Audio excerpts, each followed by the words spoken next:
Hello, and welcome to my ministry, Your Business. I have an amazing guest that I feel so blessed to be able to call a friend as well as a fellow business owner. I have been able to watch her journey for a few years now and watch how her business has taken twists and turns and changes and improvements and growth overall, of course. And I've just felt really blessed that I get to see that. And so I am super excited to welcome today Brandy Joe from Sparrow CFO. Thank you for taking time to be here with us today. Thank you. I'm honored to be here, and likewise, very honored to call you a friend. Like now, like that feels like a fitting term. You're known kind of in our community of like bookkeepers and whatnots, and everybody that has had any interactions with you, just sing your praises and whatnot. And I feel like one of those people be like, yeah, well, she's my friend, so. I feel a little bit like I got a little one up. Name drop. I say that with all the love in my heart, right? So, Oh, well, thank you. Yeah, I love our community and I love helping people. And so I'm really excited to get to talk a little bit about your story. And what I'd love to share is encouragement for anybody listening that you are not alone. We all might be on different journeys, but we are all quite similar.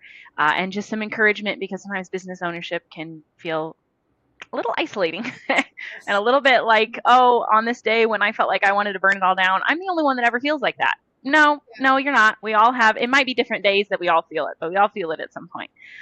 So take us back to kind of the beginning. When you were starting your business, tell us a little bit about why, what that was like, what lessons did God teach you along the way? Kind of give us the backstory. yeah, yeah. Let's see, I started the business in 2020. Coming out of my background is finance and accounting. I have a degree. I'd worked in corporate for like a decade ish, corporate ish. My biggest stint was in higher education, and I was doing anything from kind of financial analysis and reporting kind of stuff to straight journal entries to oil and gas accounting. That was the other kind of bigger part of my background. And I used to thrive in kind of that corporate type setting where there's a team and there's a boss, there's multiple levels of bosses, and you're kind of turning and burning and grinding, and whatnot. Not anything like real heavy, like what sometimes you hear about in terms of like 60, 70, 80 hour weeks, and whatnot, but like full on, 40, sometimes 50-hour weeks, depending on kind of what was going on. And I used to really thrive in that. And I thought I was going to be like that, ball busting, just climbing the ladder and doing the things. And that started to change. I don't think there was anything necessarily specific that was the catalyst, but it just started to change. And I realized that I was it. The best way I've found that I can describe it, it's like a coat that is a season or two too small. It used to fit really, really well, and it was snug and it was comfortable and it moved with you and whatnot. And then you put it on, and like you can get it on, you can wear it still, you can button it and whatnot, but like when you close like fold your arms or whatnot, like it's tight here and it's tight Yep. here, right? And it starts to feel a little constrictive and a little bit suffocating. Just you keep trying to shrug it back into place because it used to fit really well. It used to look really good on you, and you used to do really well with it. And I just was finding that I just couldn't like I couldn't shrug it back into place. It just was continuing to feel kind of suffocating and restrictive and whatnot. And that was a really big mental battle for me, if I'm being honest, like if I'm not gonna lie. And it took me probably about a year and a half, 2 years to kind of get to the point where I was like, okay, I got to do something different. um, Longer than it took my husband. My husband was like, let's get you out, like you need this isn't working. Right? But it took me a little bit longer to kind of get there. I had this mental battle that I was having to kind of fight through and all of that. Anyway, long story short, I leave corporate. Didn't really know what I was going to do, to be honest. We'd done enough work in our personal finances where that was even an option for me to leave corporate and maybe not have immediate income coming in. And um, so I did. I'd had a photography business on the side for many, many years. I have a very strong creative kind of bent to me. That's always been true for me. I'm a musician. I doodle, I write, all kinds of stuff. And I had a photography business on the side for many years. So I thought, oh, I'll give that a shot. Like maybe try to take it like more full time. And um, so I did that, and I learned pretty quickly that I was enjoying kind of the business, like running my own business, maybe more kind of full time. And I still loved the photography. Did not love running a photography business. That was not really a great fit. So, but I kind of sat with the business side, like maybe kind of running my own thing, doing my own business and whatnot, and sat with that for a little bit. Was praying into that. Was just kind of trying to sort through all the thoughts and feelings. And around that time is when you'd think that it would be obvious, right? Well, just go back on the skills that you've been honing, and do it for like small business. You think it'd be obvious, but I'm not necessarily one of those people that it like obvious. Sometimes the Lord just really has to like grab me by my little face and like, listen here. Um, I like to say he has to hit me with a 2x4 sometimes. yes, like pay attention, right here. This is what I want you to look at. So around that same time is when bookkeeper business launch is what it's called. It was popping up in my feed, and so I thought, you know what? One of the things that I learned about the photography business that I struggled with so much is it's really subjective, the value of photography and whatnot, and that was one of the things that I just didn't love competing in that kind of space and all of that, and so I thought, well, maybe launching something like a bookkeeping, accounting kind of business could work, because anybody who's running a business has got to be doing the books, and they're either doing it themselves or they're paying somebody else to do it on their team, or outsourced. And I could maybe be that outsourced and kind of walk alongside business owners, take something off their plate, take a burden off their plate, maybe kind of become a little bit of an ally, a partner with them to help them understand their business finances a little bit more, and actually interpret what the financials are saying, or something like that. And so I launched I joined BBL. That was in the fall of 19. I had left corporate a year before, so the fall of 18 is when I left corporate. Did BBL in the fall and launched the business in January of 20. So it's been about 6 years now. Wow. Yeah, it's kind of nuts. Kind of nuts. It is. Yeah. I want to go back and touch on two things that you mentioned. One being corporate, because some of us are people pleasers. And so I feel like being in the structure where you have someone defining if you're doing well or not can be really helpful. I know that's what I really loved about school is there were metrics. I knew if I was good or not. I Sure. was told if I was good or not. But when you move into business, you have to get really crystal clear between you and God in your head if you are doing what you're supposed to be doing, if you're doing it right, if you're doing it as well as you can. Yeah. Because sometimes when we don't have an outside source defining our success or telling us how to do something, or if we're doing it good enough or not, we can be really hard on ourselves. So Uh, that is one of the things that is a huge shift for people in mindset when you're moving from a corporate setting to now I'm running my own business. And it's kind of like growing up, right? When you're a kid, you're like, oh, I don't want any rules. I want to be able to make my own rules. I want to be able to, do my own thing. And then you become an adult and you're like, okay, can I have someone tell me that I'm supposed to go to bed now? so true. That's so true. I often, my husband and I will sometimes, joke. We'll be in the middle of something and have a decision or something, and be like, "I need an adult." Like, just need somebody. Tell me to stop eating the chocolate and to get adequate rest. Oh, no, there's a lot of truth to what It's the whole idea of like the five love languages, right? Of like words of affirmation. That's I think everybody to some level has some level of all of the five love languages. That kind of idea, whether it's physical touch or it's quality time or it's words of affirmation. Like we've all got some level of all of it. And then some of us, there are ones that are higher, that we need more. And I think that's just how the Lord designed us. And it doesn't even have to be straight up people pleasing. Now there is that level. I struggle with that too, of like, I just want everybody to like me, and I just want to make them, do all the right things, and all the time, and be perfect. In other words, I'm a words of affirmation person. It's not my top one, but it's my second.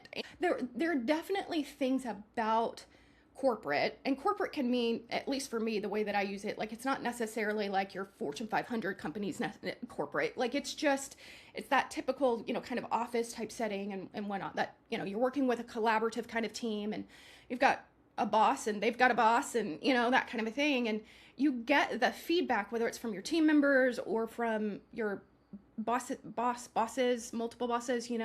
That is one of the things that sometimes I miss. It's also one of the things that I was finding I was starting to feel a little bit more restrictive, because I couldn't call the shots.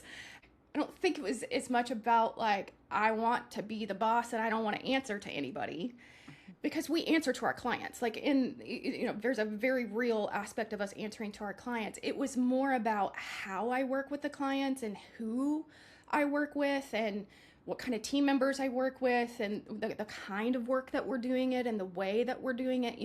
Those kinds of shots that I was. More like your brand is what you were wanting to, Yeah, your yeah. flavor. Yeah, and less about, I don't want to answer to authority, and more about just having a little bit more say in who and what and how I was doing the things, whatever it was going to Yep. be.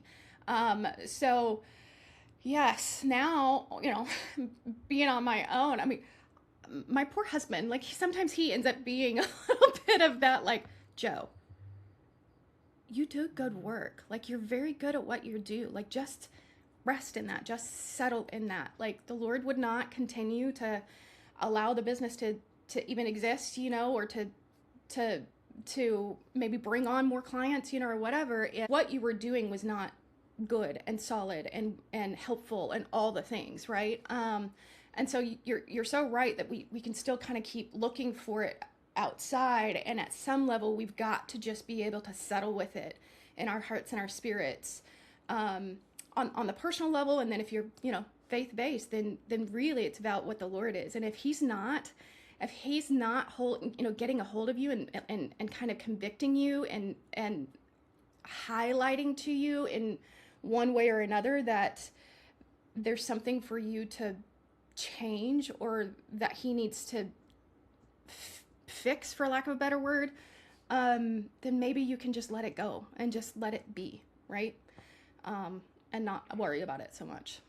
And I think that is one of the hardest things for me personally, is to be still, because that's really what it comes back to. In, like, there's, I'm doing the best I can, and we're growing the business, we're doing all these things, right? And just as you said, there's nothing that the Lord is highlighting of what I should be doing better. But yet I'm like, what do I need to do better? I need to do something better. I need to do something better. When really the lesson in this season is to be enough, to let Yeah. God be enough, and to just stay the course, keep doing the good things, but not to try to go out of my way and prove myself that I'm doing it wrong. Yes. And I Yes. think that's harder, because if I just knew what I was supposed to do and I could just do, I can do all day. But to Yes. stop and to be still, oh, it's so hard. It's so hard. Oh, oh, sister. Things that the Lord has been teaching me, whether it was at the beginning or, here recently, it's all centered around that kind of idea. So at the beginning, it was a lot about uh, him having to break off, him having to surface, and then start breaking off the fact that I found a lot of my worth and my value in what I could produce.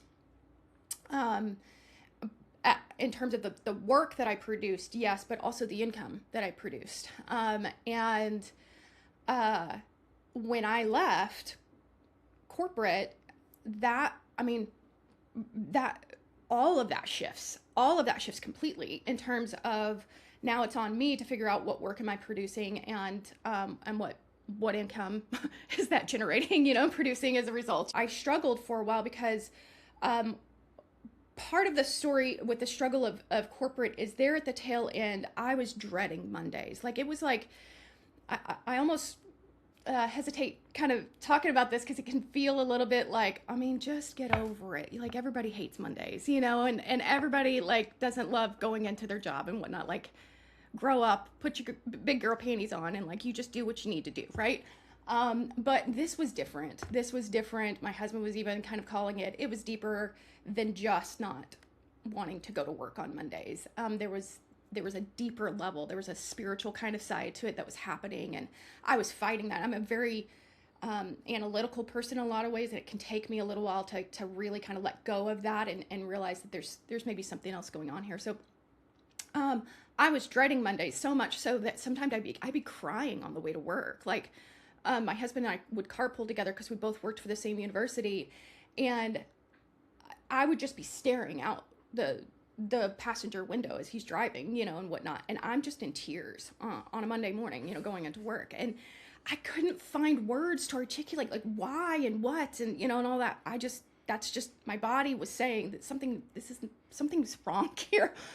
So and I could start feeling that dread on like Saturday, right? And then it would just be this growing kind of thing that would happen and then I get to work on Monday, and sure as what, you just get into the thick of it, and then you're just doing the thing, and then, you get through the week, and then it kind of circles back around. Well, when I left corporate, I was going to work full time still. I was just going to work for myself, like I was going to do at least the 40 hours because that's what you do. At minimum work week is 40 hours a week, right? Like otherwise, like you're not really like, what are you doing? You don't deserve success if you don't You work don't yourself deserve hard enough. success if you're not Mm-hmm. working at least a minimum of like 40 hours a week, right? Particularly if you don't have kids. I didn't leave to go be a work from home mom. I just left to go do something. Like I just left, right? Like there wasn't this big reason for me to leave that was pulling me of like, that made sense to people, of like, oh, she's got kids. Like she wants to work, either be a stay-at-home wife or, work from home. I didn't even have that, right? And so and maybe that was just a me thing, putting a lot of that on myself. Other people probably didn't care, but I was having to work through a lot of that. And long story short, I was finding that on Mondays, I would wake up and I kept forcing myself to work, right? Because that's what I should do. But I was not engaged. I was just really struggling to like actually get some work done and like stay focused and stay productive in terms of like getting some things done, maybe getting clients in, maybe putting posts out, whatever it was, and instead I'd find myself just sometimes reading scripture for a couple hours that morning, or journaling a lot. I was journaling a lot. I was out in the garden. I was out in just walking barefoot in the backyard. I was maybe taking care of house and home, a little bit. And I was doing these other things, but then I'd hit Tuesday running, right? But I was really struggling because you should work all 5 days, 40 hours a week at the very least, like all the things, and like what am I doing with myself if I'm not at least doing all of that?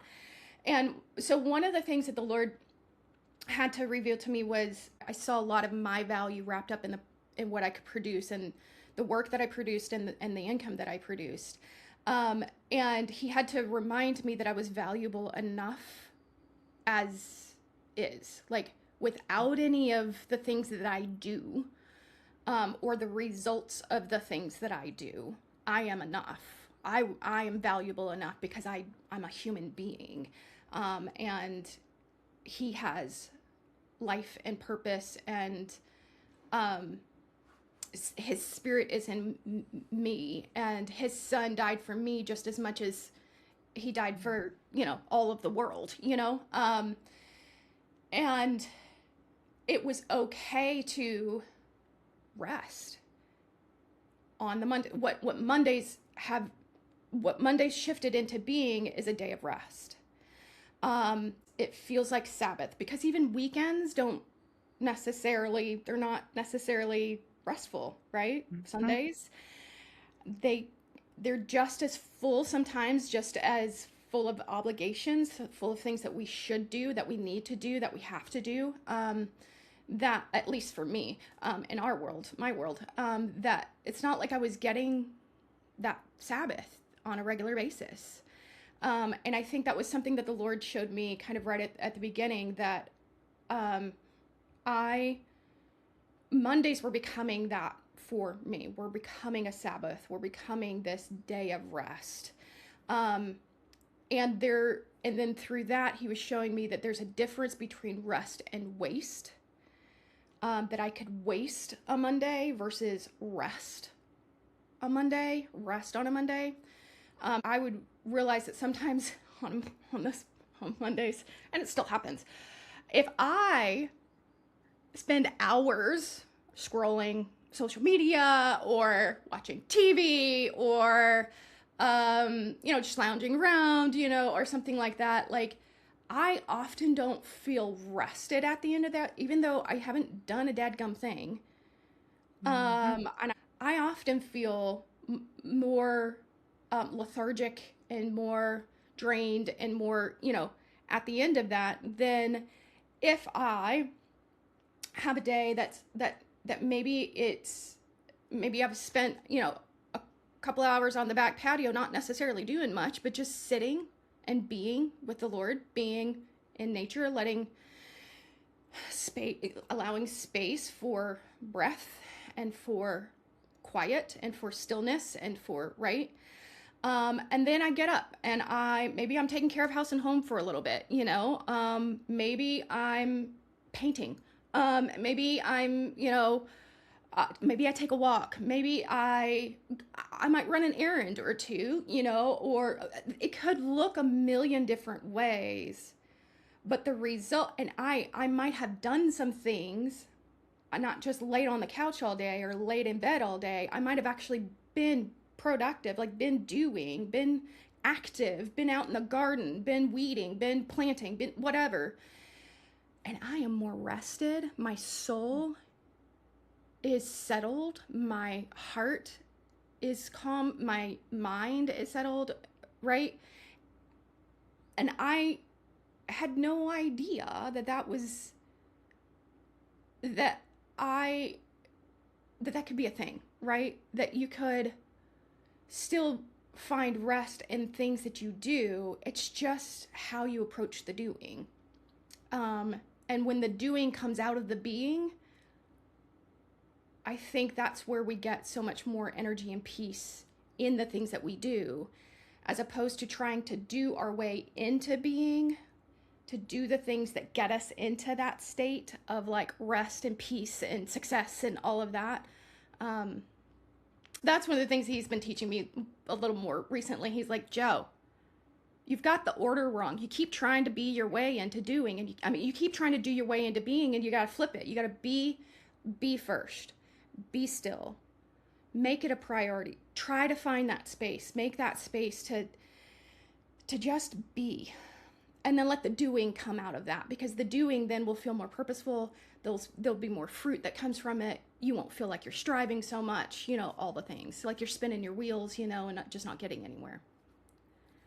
I love this because I think the bigger concept there is there's no one formula, if you will, to get your way into success. Oh no. And because how God has wired you, the fingerprint that he has given you as a person, what refreshes and restores your soul is very different from what refreshes and restores my soul.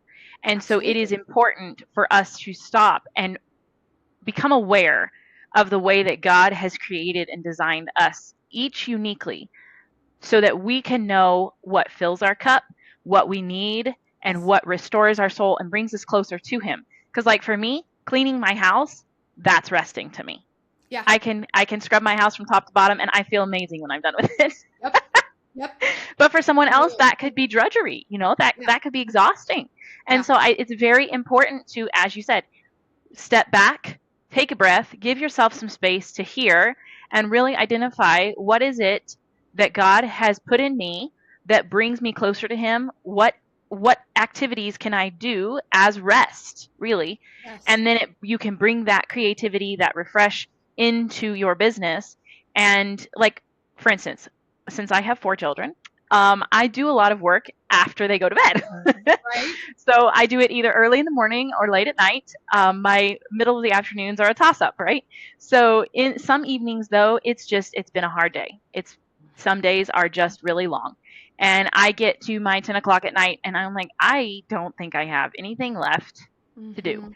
Mm-hmm. And so I will sit down, still trying to be productive, right? I'll sit down and things just won't happen. Yes.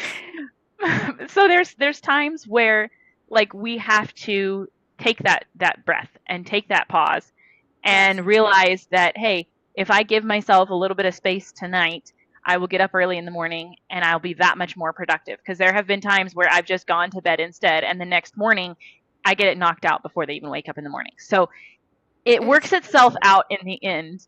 It's Yeah. just we have to allow ourselves some space and some rest because we cannot push our way into success. We cannot force it. Yes. And I know that goes against a lot of things in today with the hustle and the work harder. And there Yep. is a time to work harder. Like you can't just sit back and be lazy and things come to you. You Mm-hmm. do have to work for stuff. But Mm-hmm. the way that you work about it, the way that you allow space for God to work for you while you are continuing to work in what he's called you to do, there is a balance there, and it can look different every day, it can look different for every person, but just allowing yourself the space and the breath to move in the fluid way that God wants you to.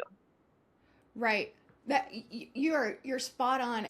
These kinds of conversations are just so encouraging because it confirms some of the things that I feel like the Lord has been teaching me over the last 6 years. Just allowing me to like kind of slide into now Mondays. Once I came to realization of all this, man, then I started like actively protecting my Mondays, right? And so I don't my calendar's closed for clients. My business hours are Tuesday through Friday, right? Like and then even personal kind of obligations. So those things that you, that there are more obligations. You need to do them. You might enjoy them. It's not drudgery, right? But it's more of an obligation or something like that. Like I keep all of my professional and personal kind of obligations to a bare minimum on Mondays, and I allow that. Now I embrace it fully, right? And so does my husband because he saw the difference. He saw the results of that. And I'm a better wife. I'm a better partner. I'm a better like um, community, person, like church, like because it allowed me one to just sit with the Lord sometime, like just for however long. And it's not an all day thing. It's not like I'm like in my Bible like 8 hours a day. Sometimes that has happened. Or I'm just communing, I'm just sitting Mm-hmm. and just trying to listen and trying to hear from him, or whatever. And that, can oftentimes is out on the back patio, and I'm just watching things. And sometimes I've got worship music on. Maybe I'm reading a book or I'm listening to an audiobook. And sometimes it's just quiet, literally quiet. Like that's one of the other things is sometimes I feel like we don't know what to do with quiet. We there's got to be noise. There's got to be noise. There's got to be, worship music or any kind of music playing in the background, or at least some kind of like ethereal kind of like, even if it's not actual voices and whatnot, it's just this noise that, because we don't know what to do with ourselves with quiet and stillness. And I think for me, that's one of the things that the Lord's really in this recent couple of years, He's really been trying to capture my attention in that area of like, look, you don't always have to on, like, meet me in the stillness, meet me in the quiet, let me speak and join you there. And it's so countercultural because here in the West, in America, where it's go, go, go, and it's always do, do, do, and it's all of the, what can you fill your time with? And I'm like, can I just fill it with the Lord's presence? Like, is that like, what if I do that? And I don't want that to sound super Christianese or whatnot, because oftentimes I don't know that I've met with the Lord. Does that make sense? I'm just sitting there and I'm quiet and I'm still. I don't know that I've heard anything from him. I don't know that he's highlighted anything to me, necessarily. If I get up in my head about it, I can get really discouraged. That I don't hear from him, I buy into the lie that he doesn't speak to me or I don't hear from him. And I don't think that's true. I think that's something that the devil, uses against me, because I, even if I don't know that I've heard something specific, every time, then what I do know is I have a more gentle spirit. I'm more calm. I am slower to anger. I am quicker to listen. I am like all of those things The fruits. when I hold that space. And for me, it does. I realize it. One of the things that when I left corporate and started the business from the day one has always felt like a gift to me. I recognize that I'm so blessed to even be able to try to run my own business and work for myself and not have to work for somebody else and whatnot. I started the business because I didn't want to work for somebody else. And that was my why of starting the business initially, was like, I don't want to work for somebody else anymore. Like I want the freedom and flexibility. I was looking for freedom and flexibility, that, the constraints and whatnot, I wanted them gone. And my why for the last, 6-ish years has been, it's to stay out of corporate. And that's been a good why. That's been enough, right? And the business has been able to keep that from happening. I haven't had to go back in and work for somebody else. And I recognize that is such a gift. There's so many people and families out there that don't have that opportunity. And it still feels like a gift to me, because not only do I get to like work with the clients that I really enjoy working with in the ways that I want to work with them, I get to call those shots. I do have this freedom and flexibility. It's not just freedom and flexibility of the days of like, I don't want to work today. I have the choice to like, if it's just not happening that day, if you get down and you sit down to work and you can't, you're distracted, you can't focus. I have the freedom and flexibility, and I've been on enough of a journey with the Lord now to listen to that more often than not, more often than trying to just fight through it and push through it and do through it anyway. Take it for what it is, come back to it the next day, and 9 times out of 10, it's like you said, like I get more knocked out that next day in the first, couple 3 hours and whatnot than I would have had I kept pushing through. And so all of that, I have that flexibility to make those decisions, to just go be creative for a couple of hours, or to take a walk, or to whatever it is that I'd rather do, that I'm not trying to avoid. There's purpose to it. It's just not the productive work of like provision kind of work. Does that make sense? But there's still purpose to what I would be doing instead. And that feels like a gift. So. And I think that's a full circle actually to what we started talking about, where in corporate you have someone else defining when you're good or when you're successful or how well you've done. Yeah. And now this is where you're becoming crystal clear on, between you and God, how do you define success? What is success in your day? Having that space to, if you're not in the working mindset that you get to take time, success can look very different. It doesn't have to mean a certain new number of clients every month or a certain revenue increase year over year. It doesn't have to look a certain way. And this is where I think there's a lot of people out there that want to run their business off of the hustle hamster wheel. But they are scared to, because there's so many people out there that look super successful according to the terms of corporate success, right? The increased revenue, the increased clients, the growth, the growing your team, all the things that are they're success for some people. Yes, absolutely. They are success. They're good things to have, right? But you can still be successful. And So I'd kind of like you to talk on this. Like, since you've started taking the space and kind of gotten off that hustle hamster wheel and allowed more space in your business, would you say your business has continued to be okay? Has it grown? Mm-hmm. Have you continued to have success, whatever that looks like? Mm-hmm. Like, can you touch on that a little bit? Yes. So I would say absolutely I've continued to have success because, again, my definition of success was staying out of corporate, right? That was my why when I started it, and it has continued to be my why. If I can stay out of corporate, I'm happy. I'm content. Like, this is worth it, right? Um, in terms of very tangible kind of view of success, that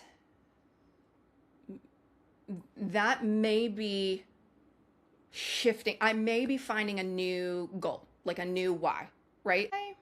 If I wanted to try to think of it not just about keeping me out of corporate, but like having maybe a specific revenue goal, right, in mind, and that kind of being like the next kind of version of success for me. Like, I've been able to do that, right? Like, it's okay for success to shift and change and whatnot in seasons, right? Like that's okay. That's okay.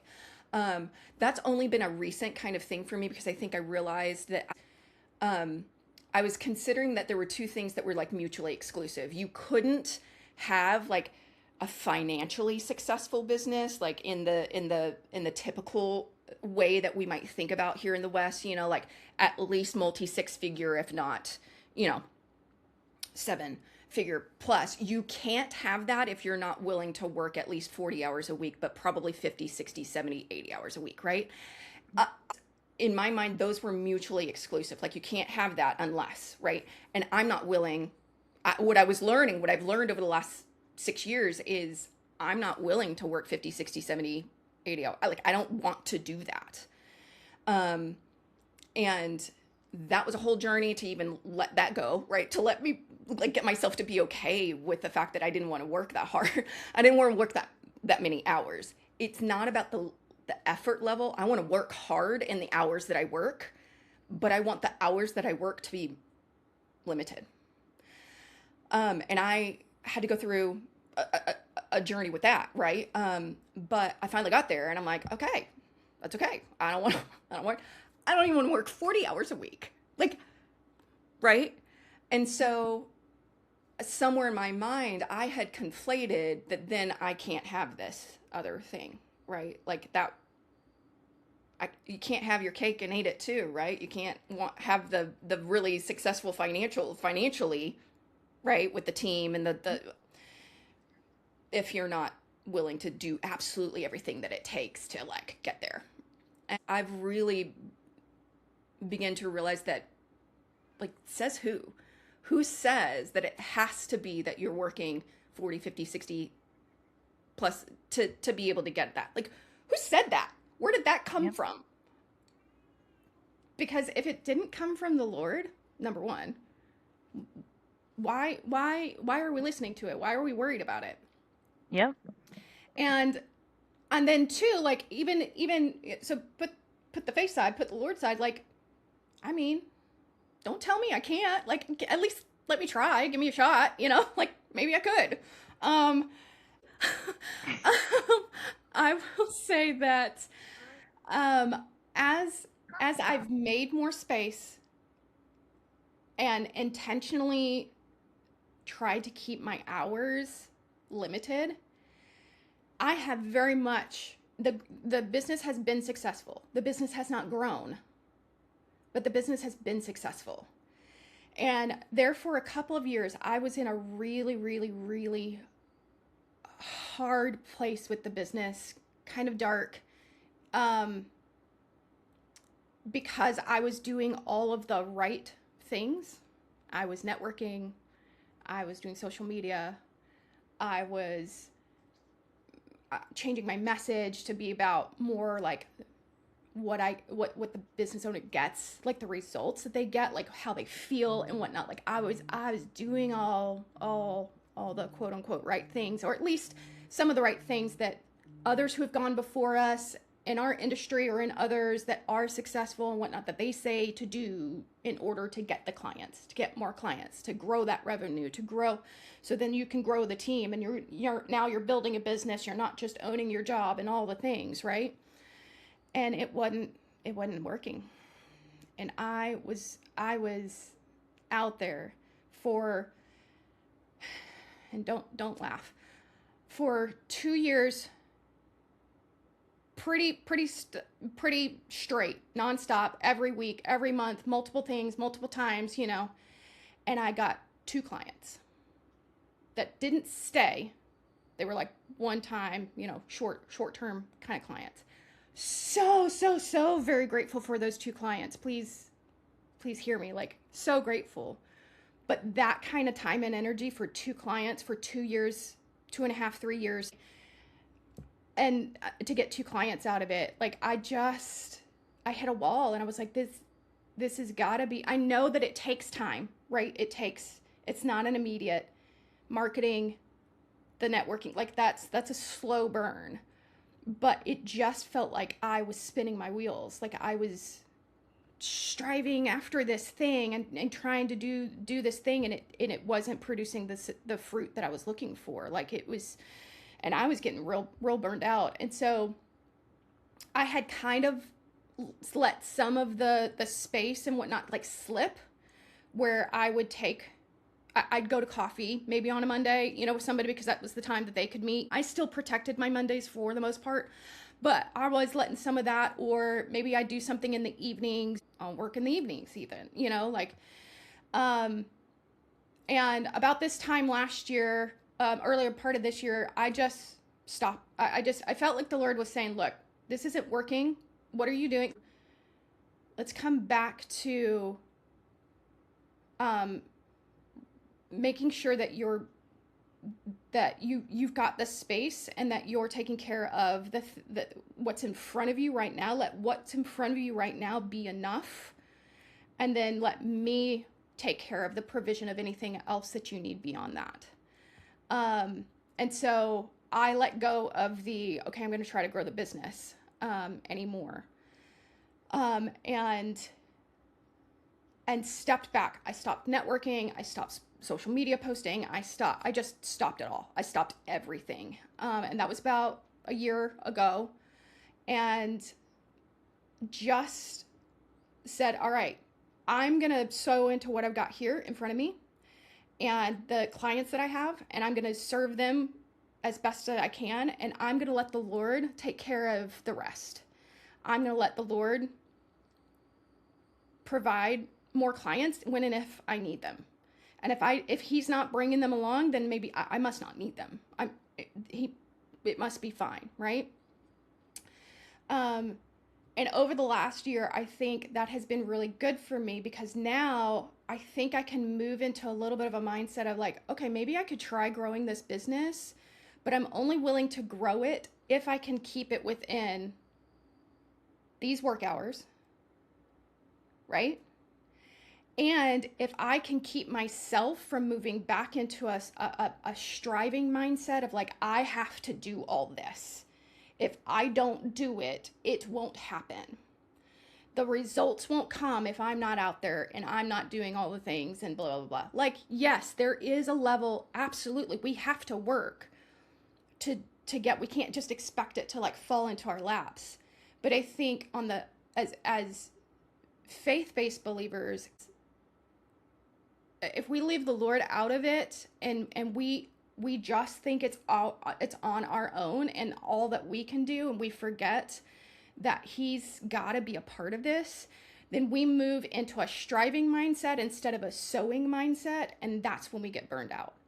Because then we're planting all kinds of seeds and all kinds of maybe soils and whatnot, looking for this specific kind of fruit, and the Lord's like, that's not how that's going to work. You need to plant this kind of seed and this kind of soil, like in terms of like the marketing efforts and whatnot, to get that fruit. But you don't know that because you keep leaving me out of the loop. You keep trying to just do it on your own and do all the right things and whatnot. And I get that. Like, there's wisdom in that to some extent. That's why I say sometimes for me, I I have to come back into the getting quiet again and reminding myself that I am a sower, not a striver, and let that drive the doing as opposed to trying to strive my way back into the sowing. Yep. Do all the things first and then I can rest. No, rest and then do all the things. And then see if those things don't actually end up producing the results. Yeah. Because when I let go, and I stepped away, and I, I was taking a mental break, and I was a spiritual break, and I was just sitting, and I was letting the Lord kind of speak in and show some things. Then I kid you not, it was him. He brought me to two other businesses that were in a niche that I was already serving a business in this industry. And he brought me to other franchises in that same industry out of the blue from connections. It's not any of the work I have been doing here locally. All of that striving that I've been doing, it didn't come from any of that. It came from connections that I'd had for 4 or 5 years, 20 years in some ways and whatnot. And then he dropped this business owner that had 2 franchises in my lap, and I got a new client. And that's what then planted the seed of like, okay, sometimes the niche finds you. I'm like 6 years in, the niche might have finally found me, right? Like, I mean, better late than never, and Lord's time, whatever. But that's what I think planted the seed of going, okay, I could see where there could be some growth potentially in this industry, right? In this niche. I could see where that could potentially happen. And I could get behind that. I enjoy serving them. I enjoy the client, like all the things. But again, I don't want to get back into that striving. So if that's even going to be the temptation, or if that's going to be the struggle, or if that's going to be the need, is to move back into that striving in order to get that, I don't want it. I don't want to do it. And I'm content to just let the business be what it is. Well, and I think what you've touched on there as far as with God giving the increase is what I keep coming back to. Where if we follow the steps in that season, and like you said, it can change, success can change, how you're running your business can change. Like, that's the beauty of owning your own business, is you can shift it and mold it, and it can be flexible and fluid. But if we are being and then doing out of the being, God is the one that gives the increase. Because I've even, like, over the last few years in my bookkeeping business, I've been posting, I've been doing some things, right? But mostly my business has grown based on prayers. When I need another client, I'm like, okay, I don't have time for onboarding. This is the kind of client I need. This is the kind of time I have. And he brings it. And so I've had people ask me, like, how do you grow your business? I'm like, based on a prayer. That's how we're growing it right now. Because that's just, with how my life is right now, that's how it has to be. But it is God that brings the increase when we can handle it. Because sometimes, like, we're pushing for more clients when I couldn't handle. So, for instance, a really good example for me is actually on the Keepful side of things, where the last 6 months have been a lot of personal stuff. And so while I was trying to actively grow Keepful, there were a few months there when I couldn't have handled a lot of new Keepful members coming on. I wouldn't have been able to serve them properly, and our reputation might have taken a hit for it. But God didn't let us grow. I mean, we got one here or there, and part of me was panicking because I was like, oh, I'm not growing how I'm supposed to be growing. I'm not growing how I was growing a few months ago. But then when I got on this side of it, and now I can breathe a little, and now I can actually serve new clients well, like, oh, God, you did have a better idea at what I could do and not do. I think the big takeaway that I would love for people to hear from this is you can get off the hustle hamster wheel and be okay, and also be successful. Yes. And your success might or might not look like what traditional Fortune 500 companies call success. It might not, but you can definitely be successful and still stay off the hustle hamster wheel and take your rest and take your space and not lose sight of your values and your virtues while still growing a business. You don't have to be the cutthroat business owner. You can Yeah. still be a virtuous business owner and be successful. Yes.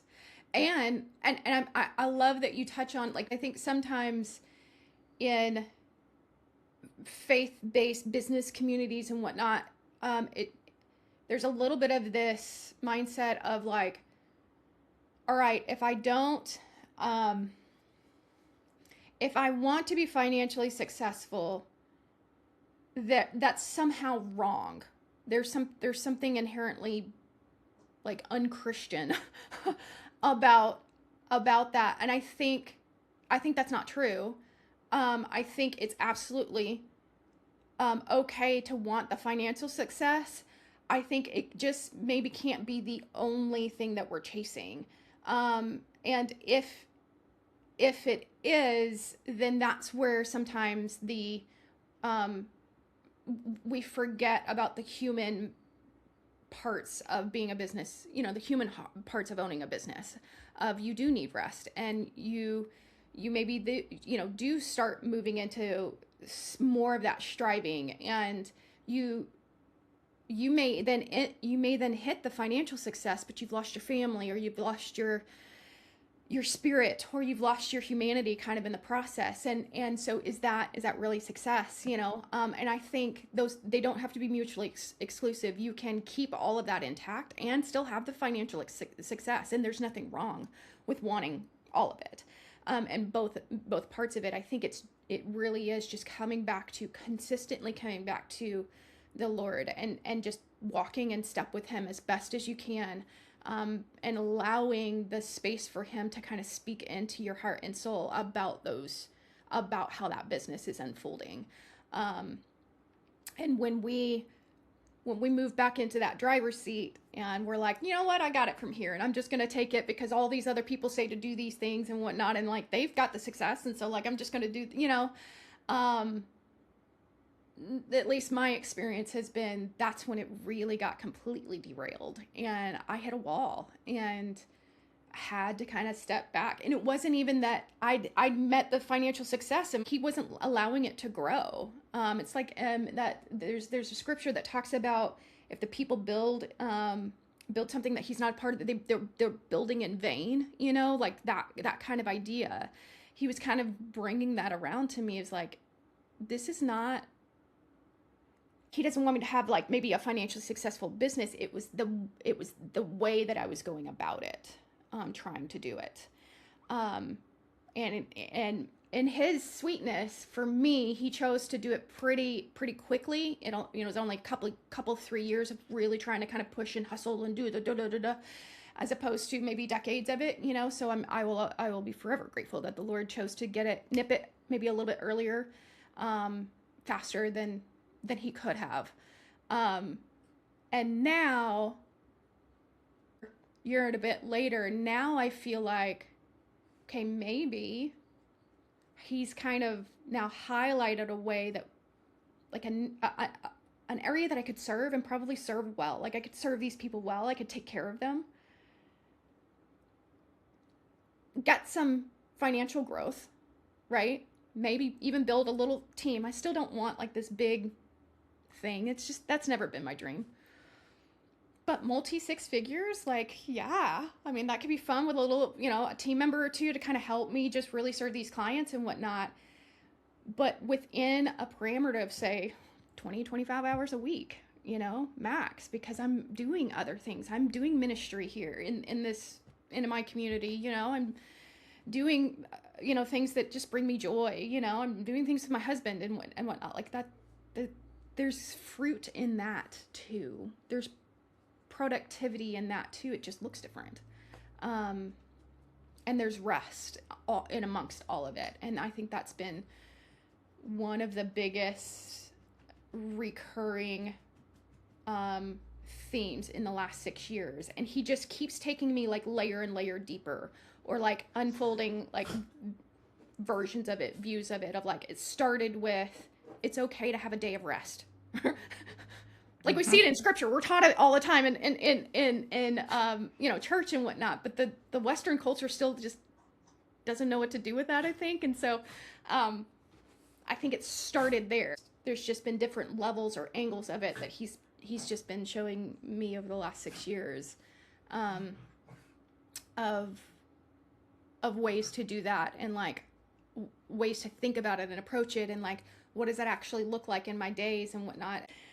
I may have just been binge watch something on Netflix and whatnot, and then I'd end up being like, Lord, I feel worse today than like I did, And I don't enter Tuesday through Friday with the same kind of energy and rigor and like, Lord, let's get this, and whatnot, as I did when days, I might be again out in the garden and I'm hot and sweaty and gross, or I'd been working a horse all day, or something like that. But my soul and my spirit were fulfilled and rested and ready to go, and so I'd hit Tuesday with the Tuesday through Friday work week, just ready to go. So, and then, here recently just been being more about that. Stop trying to do my way into being. Let's be my way into doing. And this mentality of sowing versus striving. And if I can just keep it at the forefront of my mind that I want to sow more than strive, I want to sow, not strive. I'm actually looking forward to seeing if I can get some financial growth, some financial success in the business in this next season. Like that's the experiment, right? Yep. Within those kind of parameters, and maybe I can be the one to be like, actually, you can grow a multi six figure business working 20-25 hours a week, because I did it. Yep. I didn't do it on my own. I did it with the Lord. But like, let's talk about it, right? Because it is possible. Yeah. Who's to say? Well, I anticipate following back up with you because I want to know the end of that story too. Well, no promises, but like it'd be fun to give it a shot, right? Like so. Yeah.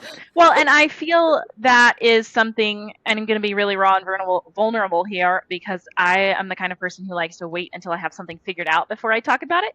Oh Um, man, yes. so we're going to talk about this before I have it figured out. That my own view is very limited, and my dreams and ideas of success are not big enough. And I serve an incredibly big God. And so I am excited to see not only what he does for you in this next season, but what he does for me as well. And so, how can people follow, get a hold of you, see what you're up to, and be able to kind of watch this story unfold? Yeah, yeah, I love that. And quick tidbit: isn't that terrifying and yet freeing at the same time? It'd be like your dreams are too small. Like you got to dream bigger and whatnot. And you're like, wait, what? Yeah. Because you do. You serve a big God. He's like, oh, sweet girl, sweet girl. Like, what are you doing? So it's gonna be so fun to kind of watch how the next season unfolds for you too. That's gonna be super fun. In terms of just where to find me, most if not all of the social media, it's at Sparrow CFO. So Facebook, Instagram, LinkedIn. I'm starting to actually pay attention to LinkedIn a little bit more these days. So, and then my website is sparrowcfo.com. So people can find me most places with that. Facebook and Instagram have been a little bit more quiet the last few months because of this whole like break, but I foresee that that'll start picking up. It just might look different because I think the Lord's just switching my focus on how I'm showing up on social media.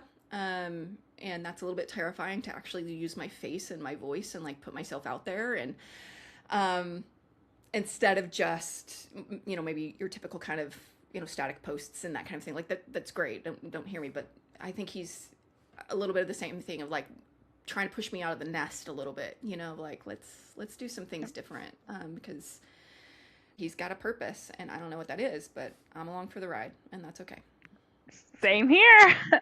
Thank you so much for spending your morning with me. I am really looking forward to hearing this out on the platforms and sharing our voices with others. And I Yeah. really just appreciate you sharing your insights and the things that God has taught you and your story. Yeah. Thank you for asking. It really does feel like an honor. Um, but really just appreciate it. Love the idea that you've got for the podcast and the conversations that you're going to have. So I'm really looking forward to watching that unfold and listen to all the people that you end up connecting with, because I think you've got there's something I think that the Lord's going to do through you of just you're a natural connector anyway, and I think He's just going to use that gift and really kind of highlight His kingdom in this business space in a unique way. So it's good stuff. I'm looking forward to it. Thank you. You bet. Blessings.